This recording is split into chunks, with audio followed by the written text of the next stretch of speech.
I've never been one for confrontation, but this was personal. The sun was just beginning to rise over Willowbrook Estates, casting a soft golden light across the perfectly manicured lawns. I'd spent years building my life in this quiet suburban neighborhood, a place where everyone knew each other, or so I thought. But then came Karen, HOA Karen to be exact. The kind of woman who believed the rules were hers to enforce, regardless of what anyone else thought. I'd had my fair share of interactions with her, the little comments about my lawn not being green enough or my mailbox being too small, but this time it was different. This time she crossed the line. It all started when I parked my truck in front of my own house, just for a few hours, while I moved some equipment around. A harmless thing, really. But apparently it was enough to send Karen into a frenzy. From her front porch I could see her glaring at me, her hands on her hips like she was the sheriff of the neighborhood. I didn't think much of it at first, but then I saw her pick up her phone, dial 911 and start pacing. The audacity. She wasn't calling for help, she was calling to make trouble. I watched as her finger hovered over the screen, ready to make the call that would change everything. I didn't know what she was planning, but I could feel the tension in the air. I wasn't some helpless bystander in this suburban drama. No, I wasn't just the guy who lived on the corner of the street anymore. What Karen didn't know and what no one else knew was that I wasn't just any regular homeowner. I wasn't the average guy next door with a truck and a lawnmower. I had a career that few knew about. You see, I was a district judge, one of the most powerful people in the area. I had the kind of influence that could make a call to the local sheriff's department and have it handled, no questions asked. But I didn't use that power often, and I never flaunted it. I kept it quiet under the radar. But now, as I watched Karen's self-righteousness swell, I realized something. She had no idea who she was dealing with. I wasn't some neighbor who would bow down to her petty complaints. I wasn't just the guy who followed the rules because they were rules. No, I was the guy who made the rules. And soon Karen would find that out the hard way. As I stood there, my truck parked in front of my house, I felt a surge of calm wash over me. I wasn't angry, I was prepared. Because in a few moments I would watch her world come crashing down. She thought she had power over me. But she had no idea. This was my town, my neighborhood, my rules, and now she would learn just how far those rules went. I could feel her eyes on me, still standing in her front yard, the phone pressed to her ear, but something shifted in me. The panic I'd initially felt when I saw her making that call faded away. Instead, a calm resolve set in. I wasn't the one in the wrong here, Karen was. She didn't get to control this neighborhood. And she definitely didn't get to control me. My truck was parked perfectly legal, just like my house. No one had the right to make my life miserable just because they thought they could. The sound of sirens started to drift in from the distance, growing louder with every passing second. I didn't flinch. I wasn't worried. What Karen didn't know was that I wasn't just some random homeowner to be pushed around. I wasn't just another victim in this suburban power struggle. I wasn't going to let her get away with this, not this time. As the police car pulled up, I stood tall, my hands in my pockets, looking calm and collected. The officer stepped out, his eyes scanning the street, clearly confused. He must have been expecting a much bigger scene. I watched him approach me. "Is there a problem, sir?" he asked, his voice flat, almost as if he was just going through the motions. "No problem at all," I said, offering him a smile. "But I think there's been some misunderstanding." The officer gave me a puzzled look, clearly unsure what he was walking into. I could see Karen in the background, her arms folded, her expression a mix of satisfaction and triumph, as if she already thought she had won. I turned to face her, giving her a cool glance before speaking to the officer again. "You see, officer," I began, my tone steady and controlled, I'm the one who owns this street. The officer's eyes widened slightly, but he kept his professional composure. What do you mean? He asked, still trying to piece everything together. This whole neighborhood, officer, I said, a slight edge of pride in my voice now. I've been here for years. I'm the one who sets the standards around here. I could see Karen's face falter for a brief moment. She hadn't expected this. She hadn't expected me to fight back, let alone throw my weight around like this. She had no idea who she was dealing with. The officer nodded, as if finally beginning to understand the magnitude of the situation. Well, sir, I didn't realize he started, but I didn't let him finish. It's all right, I cut in, I don't expect everyone to know. But I think it's clear now that I'm the one who calls the shots here. I gave him a nod, signaling that we were done. He hesitated for a moment, still unsure whether to press the matter, but then he looked at Karen, who was standing there like a deer caught in headlights.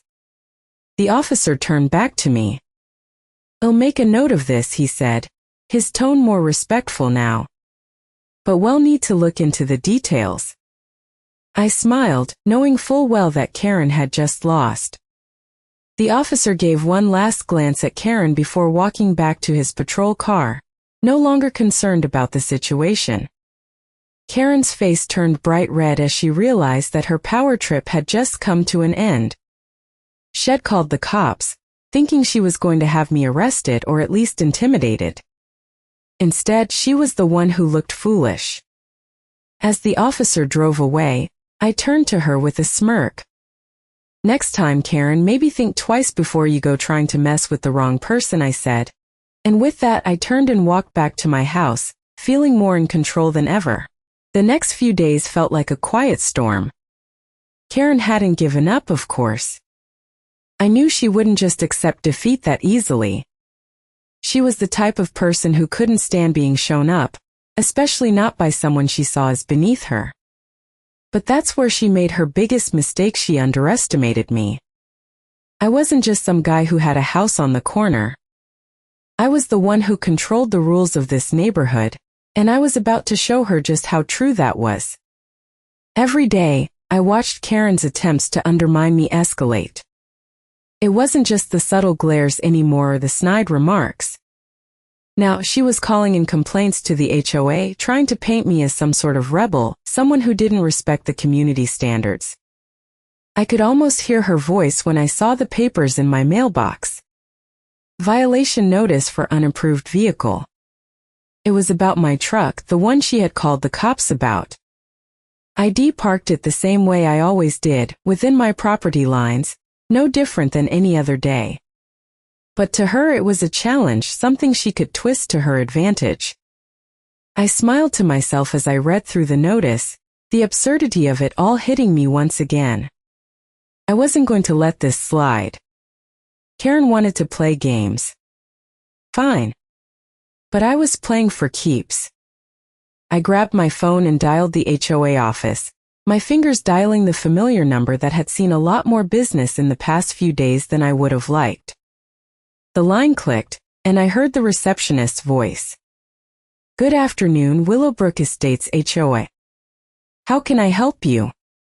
I didn't waste time with pleasantries. I need to speak with the board president. I could almost hear her hesitation on the other end, but she quickly responded. One moment, please.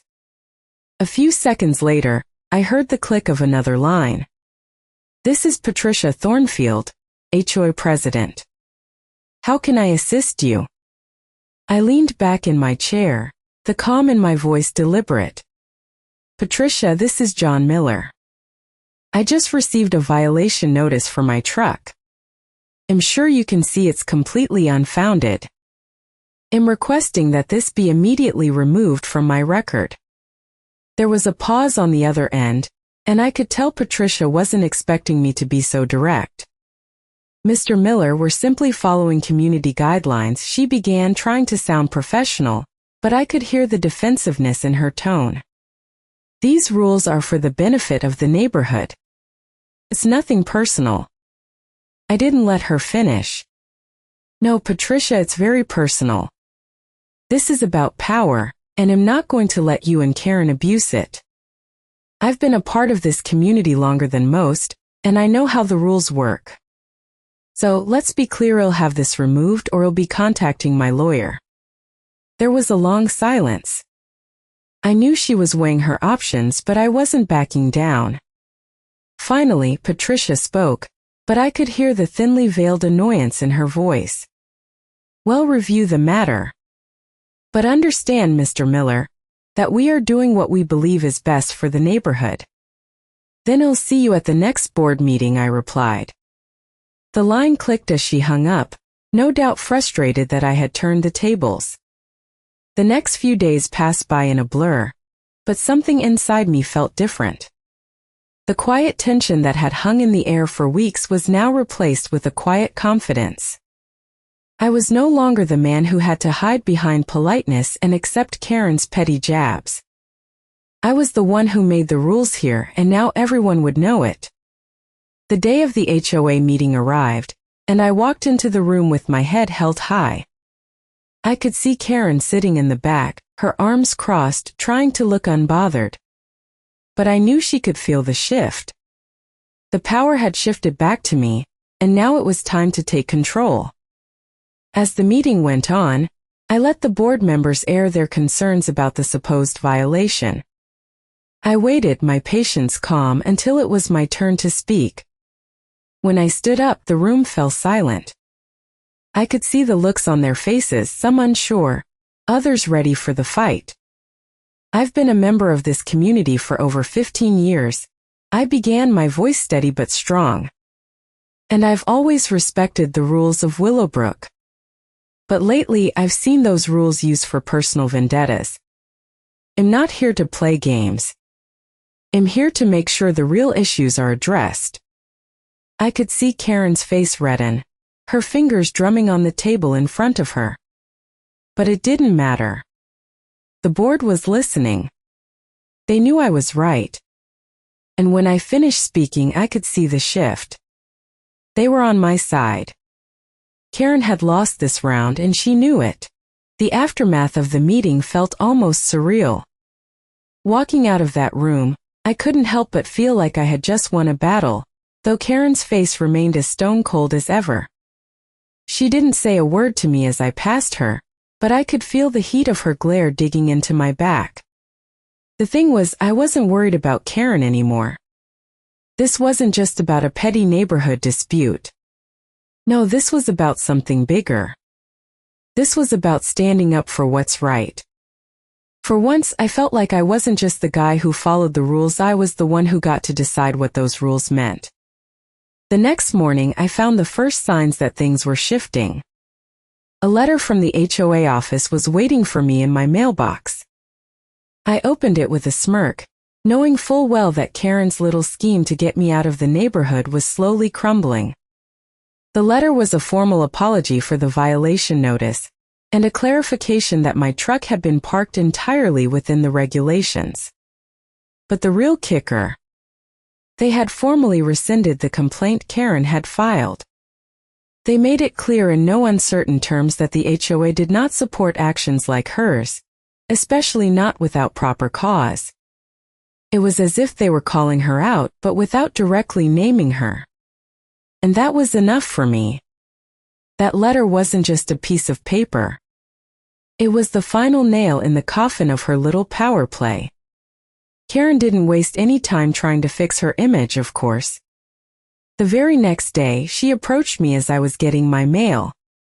She gave a tight smile, her voice dripping with that fake sweetness I had come to dread. "John," she said, clearly forcing herself to sound friendly, "I just wanted to clear the air. I think maybe we got off on the wrong foot. I didn't mean to cause any trouble." I didn't even glance up from the letter in my hand. I could hear the nervousness in her voice, and I knew right then that she realized she had lost. "I don't think it was the wrong foot, Karen," I said, my voice calm but firm. "I think it was the wrong approach." I felt a rush of satisfaction as her face paled slightly, her smile faltering for just a moment. But she quickly recovered, adjusting her tone. Well, let's just say I was trying to help keep things in order. You know how it is, right? We all want what's best for the neighborhood. I turned to face her now, looking her directly in the eyes. No, Karen, what's best for the neighborhood is not using your position to make other people's lives miserable. If you want to talk about what's best for the neighborhood, start by respecting people's property and their rights. She stood there stiff, unsure of what to say next. The power had shifted so completely that she couldn't even form a response. I could feel the satisfaction settling deep in my chest as I walked past her without another word. As I stepped inside my house, I could finally breathe easy. It wasn't just about the truck or the HOA. It was about reclaiming my sense of power, my place in this neighborhood, and my right to live without someone like Karen trying to control every little thing I did. That afternoon, I went out to my backyard, looking at the quiet streets of Willowbrook Estates. For the first time in a long while, I felt at peace with my decision to stay here. I didn't need to move or retreat. I belonged here. And now everyone knew it. Days passed, and the tension that once hung over Willowbrook Estates began to fade. It wasn't immediate, but it was there. People started to look at me differently, not in a bad way, but with a certain respect, as if they knew I wasn't someone to be pushed around. It was a quiet kind of victory, the type that doesn't require shouting from the rooftops. I had nothing left to prove. Or so I thought. One afternoon, about a week after the HOA meeting, I was in my garage working on a project. I loved being out there, the smell of fresh wood and oil in the air, the rhythmic sound of my tools going to work. It was my space, my retreat from the noise of the world, and I took comfort in the solitude it offered. But as I was adjusting the angle of my saw, I heard something. A faint knock at the door. I set my tools down and walked over, wiping my hands on a rag, ready for a quick conversation with a neighbor. When I opened the door, I was met with a surprise.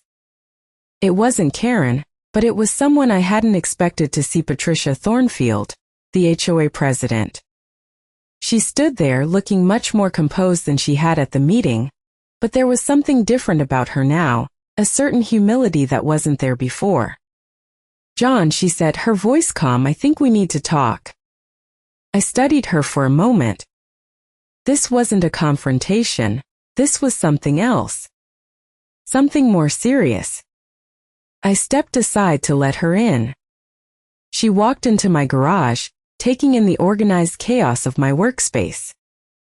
For a moment, she didn't say anything, just stood there, looking at the tools, the wood stacked neatly against the wall, the half-finished projects scattered across the benches. "I owe you an apology," Patricia said, finally breaking the silence. Her words caught me off guard. I wasn't used to hearing those from someone like her. The woman who had been so quick to hand out fines, so eager to control every little detail of the neighborhood, was now standing in front of me, acknowledging that she had been wrong. "I don't like to admit when I'm wrong," she continued, her eyes meeting mine, "but I realize now that I made a mistake. Karen, she pushed me into a corner. I should have done better." I waited for her to continue. This wasn't the apology I was expecting. In fact, I wasn't sure what to expect at all. Karen's actions, Patricia went on, weren't just out of line, they were a violation of the very principles the HOA is supposed to uphold. I've been too focused on maintaining order, on trying to control everything, and in doing so, I lost sight of what matters most. What matters is fairness, respect, and community. And I see now that I failed to deliver that. I took a breath, the weight of her words sinking in. I could feel the tension between us shift. It wasn't about winning anymore. It was about something deeper: understanding. Patricia wasn't just admitting a mistake. She was opening a door to change. "I've spoken with the board," she continued, "and we're going to revisit the policies. We'll be more transparent, more balanced. We'll make sure that no one else has to go through what you did." I nodded, taking it all in.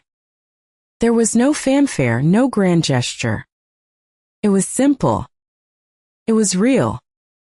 Thank you, Patricia, I said, my voice steady. That's all anyone really wants. To be treated fairly.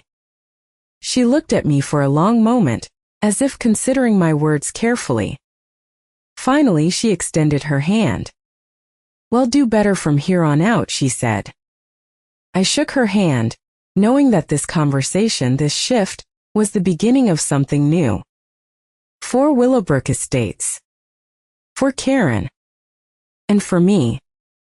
As Patricia left my garage, I stood there for a moment, staring at the door she had just walked through. The neighborhood had been through a lot. There had been tension, power struggles, and petty fights. But now I realized something. I hadn't just fought for myself. I fought for everyone who lived here. For the people who just wanted to be left alone, to live in peace without someone like Karen telling them how to live. And maybe, just maybe, I had helped shift the balance in Willowbrook Estates, even if it was only a little bit. I smiled to myself and returned to my work, feeling the weight of everything that had happened settle into something lighter, something easier. The power had shifted, but it wasn't about dominance. It was about respect. And that, I knew, was the kind of victory that lasted. A few weeks had passed since the meeting, and the neighborhood had settled back into its usual rhythm. Things had quieted down, at least on the surface. I kept to my usual routine, focusing on my work, spending time at home, and enjoying the peacefulness of the space I had fought so hard to keep. Yet, every now and then, I would hear whispers of the changes that were slowly starting to take place around Willowbrook Estates. It wasn't just the HOA policies that were shifting. The entire dynamic in the community was beginning to change. I was getting the sense that things were becoming more relaxed, more cooperative. The complaints that used to flood in with every small infraction had dropped off, and I noticed more neighbors waving as they passed by. Felt like we were, for once, on the same team. It was a Saturday morning when I first ran into Karen again. I had just finished my morning coffee and was stepping out to grab the mail when I saw her pulling into her driveway. She wasn't speeding past, not this time. She wasn't glaring at me either. She was calm. I watched her park her car, take a deep breath, and straighten her posture before stepping out of the car. There was something different in her movement, a subtle change in how she carried herself. As she walked toward her front door, she looked over at me. For a second I thought she might look away, but instead she nodded, almost as if acknowledging something. I nodded back but didn't say a word. It was a small gesture, but it felt like a shift. Karen had been a storm in the neighborhood, always stirring up trouble. But today she was different. The tension I had felt every time we crossed paths wasn't there anymore. It wasn't long after that when Patricia reached out again. She asked if I could meet with her and a few of the board members. She mentioned that they were working on some of the new guidelines, making sure everything was clear and fair. I agreed to meet them, curious about what they were planning. When I arrived at the community center for the meeting, I was surprised to see Karen there too. She wasn't sitting at the table with the board members. Instead, she was standing off to the side, quietly talking with some of the other neighbors. Patricia waved me over and we sat together. "Thank you for meeting with us, John," Patricia said as she smiled. "We're working on some updates that we think will benefit the entire community." "I'm listening," I said, leaning in slightly. "The first thing we've decided to do is rewrite the guidelines for the HOA," Patricia continued. "We're going to make sure that everything is transparent, and no one feels like they're being targeted for small issues.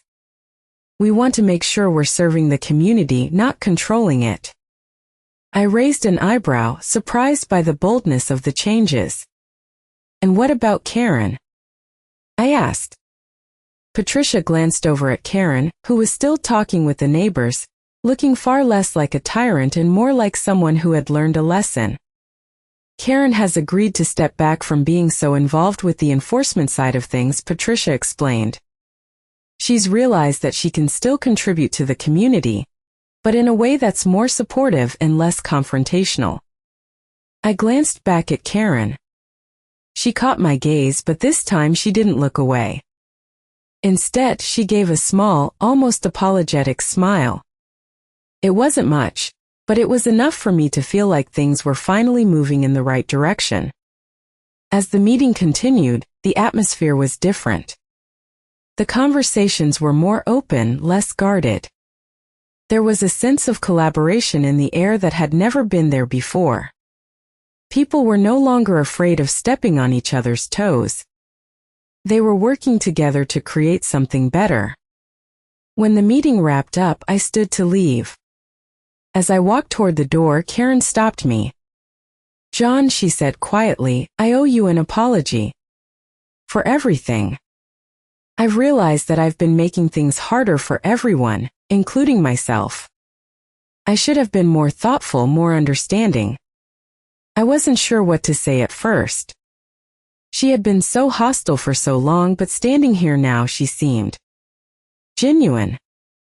"I appreciate that, Karen," I finally said, offering her a small smile. "It's not about winning or losing. It's about us all being able to live here without stepping on each other's toes." She nodded, and for the first time I saw her as just another neighbor, not someone trying to control everything. As I walked back to my house, I couldn't help but feel that we were finally moving in the right direction. Willowbrook Estates wasn't perfect, but it was ours. And now we all had a hand in shaping what came next. It had been a few weeks since that meeting, and the change in Willowbrook Estates was palpable. The air felt lighter, the tension that had once choked the streets slowly lifting. Karen, who had once been the unofficial queen of the neighborhood, now kept to herself, no longer holding the same power she once did. It was clear that the new approach was working. People were talking again, but this time the conversations weren't about complaints or petty disputes. They were about how to make the neighborhood better, how to contribute in a way that benefited everyone. It was like a weight had been lifted, and for the first time I felt a sense of peace in this community. I was sitting on my porch one evening, watching the sun dip below the horizon, when I saw something that made me pause. Karen was walking down the street, but this time she wasn't alone. She had a basket of homemade cookies in her hands. She waved as she passed, her smile genuine. It wasn't forced or fake like it had been before. It was real. I couldn't help but smile back, even though I wasn't sure what had brought on this sudden change. A few minutes later, she walked up to my porch. I stood up to greet her, surprised by her presence. "John," she said, her voice softer than I had ever heard it, "I thought I'd bring these by. I wanted to apologize again, for everything." I looked down at the basket of cookies, unsure how to respond. The last time we had spoken it had been cordial, but this felt different. "Karen," I said, taking the basket from her, "this is unexpected. But I appreciate it." She nodded, her hands fidgeting slightly as if she were unsure of what to say next. "I've been thinking a lot about everything," she continued. "How I acted, the way I handled things. I've been too caught up in trying to control everything, and I realize now that it wasn't the right way to do things. It wasn't fair to you or to anyone else." I could see the sincerity in her eyes, the change that had taken place inside her. It was as if a switch had been flipped, and the person standing in front of me wasn't the same one who had once called the cops on me over a parking space. "You don't have to apologize, Karen," I said, my voice calm. "We all make mistakes. What matters is that we learn from them and move forward." She smiled, a little relieved. "That's what I want to do. I want to move forward, be a better neighbor, a better part of this community." I could tell she meant it. It wasn't just words. She had changed, and I could feel the shift in the air around her. She wasn't the villain anymore. She was just another neighbor trying to make things right. "Well," I said, stepping aside to let her sit on the porch, "come on in. Let's share some of those cookies." She laughed softly, and for the first time I realized that maybe, just maybe, we were finally getting somewhere. It wasn't perfect, and it might never be. But the community was growing, evolving, and becoming a place where people actually cared for each other. And that was enough for me. As we sat there talking about everything and nothing, I felt a sense of peace wash over me. Things were changing, and I wasn't just watching it happen. I was a part of it. We all were. A few more weeks passed, and it was almost as if the entire neighborhood had transformed overnight. The community, once fractured and tense, was now a place where people worked together, communicated openly, and respected each other's space. The subtle shifts were hard to ignore. At the weekly barbecues in the park, people who once avoided eye contact now chatted easily, laughing together like old friends. Even Karen, who had once been the source of so much division, was now a part of it, all contributing to the conversations, helping with the cleanup, and even giving a hand when someone's lawnmower broke down. It was strange, almost surreal, to see her like this. But what struck me the most was the growing sense of trust. When I passed by someone's house, I wasn't just another neighbor. I was part of a collective effort to make Willowbrook Estates a place people were proud to live in. There was no more fear of being called out over trivial violations or being judged for things that didn't matter. One afternoon, as I was trimming my hedge, I noticed a group of neighbors standing near the corner of the block. They were talking, but there was something about their body language that caught my attention. They weren't arguing or complaining. They were discussing something that looked important. As I approached, I realized they were planning a neighborhood cleanup event. They had already made a list of tasks: painting fences, fixing the community playground, and planting more trees along the streets. Karen was standing at the head of the group, clipboard in hand, making sure everything was organized. As I walked closer, she looked up and saw me. "John," she said with a smile, "we're planning a big cleanup day next Saturday. We could use your help. You've been such a big part of the changes around here, and we'd love for you to join us." Her words were sincere, and for a moment I stood there, surprised at how much had shifted. Karen had gone from the person who made everyone feel like they were doing something wrong to someone who was leading a community project. "Of course," I said, smiling back. "I'll be there." The event was a success, more than any of us had expected. It wasn't just about fixing fences or planting flowers. It was about the people. About working side by side, seeing each other as equals, and sharing in the success of what we had created together. As the sun set, casting a golden glow over the neighborhood, I stood there, surrounded by my neighbors, feeling a sense of pride I had never felt before. The tension was gone. The animosity had melted away, replaced by something much more powerful: community. As I looked around, I realized that this wasn't just about Willowbrook Estates anymore. It was about all of us. We had fought for this, for a place where people weren't just neighbors in name but in heart. Karen had changed, and in a way so had I. We had learned that control wasn't about power or authority. It was about understanding, about listening, and about respecting each other.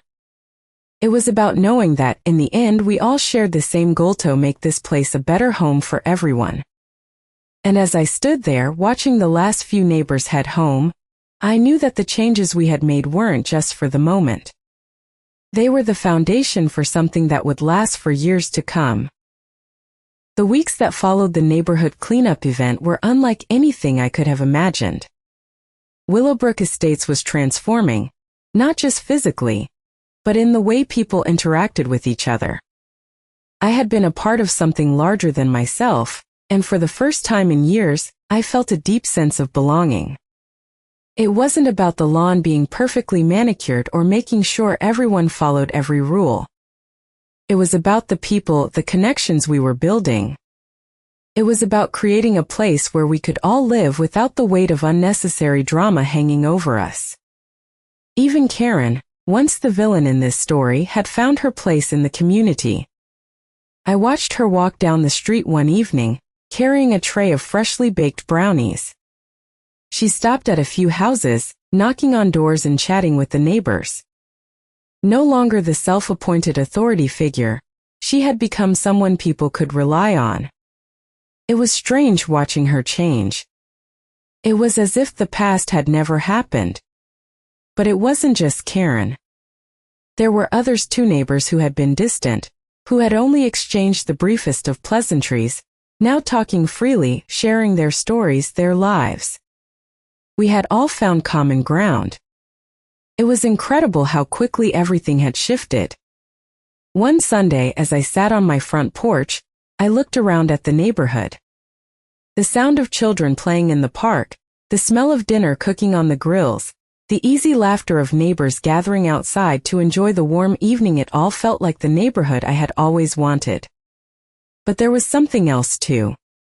There was an unspoken understanding between us now, a sense of unity that hadn't been there before. It wasn't just about taking care of the lawns or respecting the HOA rules. It was about respect for each other. We all wanted the same thing. Peace, a place where we could live our lives without fear of being judged, of being controlled. The HOA had stopped being the feared authority it once was. They were no longer the ones making the decisions behind closed doors. Instead, it was a group of neighbors working together, making sure everyone's voice was heard. Karen had become part of that change, no longer trying to assert power over others, but helping others find their voices. I couldn't help but feel proud of what we had all accomplished. It wasn't just about getting rid of the rules that didn't serve us. It was about building something that could stand the test of time. A community built on understanding and mutual respect. As I watched the sun dip below the horizon, casting a warm glow across the neighborhood, I realized that Willowbrook Estates had become more than just a place to live. It had become home. It had become a place where we all belonged. I smiled to myself, knowing that whatever happened next, we had created something real. And that, more than anything, was worth fighting for.